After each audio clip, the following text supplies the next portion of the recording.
आपल्या महाराष्ट्र न्यूज चॅनलमध्ये आपले स्वागत आहे। मुख्य संपादक शमशेर खान, गोलंदाज उपसंपादक यादुल डांगे।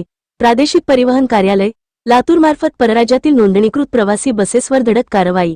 लातूर प्रादेशिक परिवहन कार्यालय आरटीओ लातूर मार्फत दिनांक 6 आणि 7 जून 2026 रोजी रात्री विशेष तपासणी मोहीम राबविण्यात आली। या मोहिमेत परराज्यात नोंदणी असलेल्या आणि नियमांचे उल्लंघन करणाऱ्या प्रवासी बसेसवर कडक कायदेशीर कारवाई करण्यात आली आहे। सदर कारवाई वरिष्ठ अधिकाऱ्यांच्या मार्गदर्शनाखाली दिनांक 6 व 7 जून रोजी सायंकाळी 6 ते दुसऱ्या दिवशी सकाळी 9 वाजेपर्यंत रात्र तपासणी दरम्यान करण्यात आली। या मोहिमेमध्ये प्रामुख्याने परराज्यातील प्रवासी वाहनांद्वारे केली जाणारी करचुकवेगिरी तसेच प्रवाशांच्या सुरक्षेच्या दृष्टीने अत्यंत महत्त्वाच्या असलेल्या आपत्कालीन दरवाजा, इमर्जन्सी एक्झिट, समोर अडथळे निर्माण करणे यांसारख्या गंभीर गुन्ह्यांवर लक्ष केंद्रित करण्यात आले होते। कारवाईची ठळक वैशिष्ट्ये: एकूण तपासलेली वाहने 79 बसेस, दोषी आढळलेली वाहने 7 बसेस। वसूल केलेला एकूण दंड रुपये 1,02,920, अक्षरी रुपये 1,02,920 मात्र।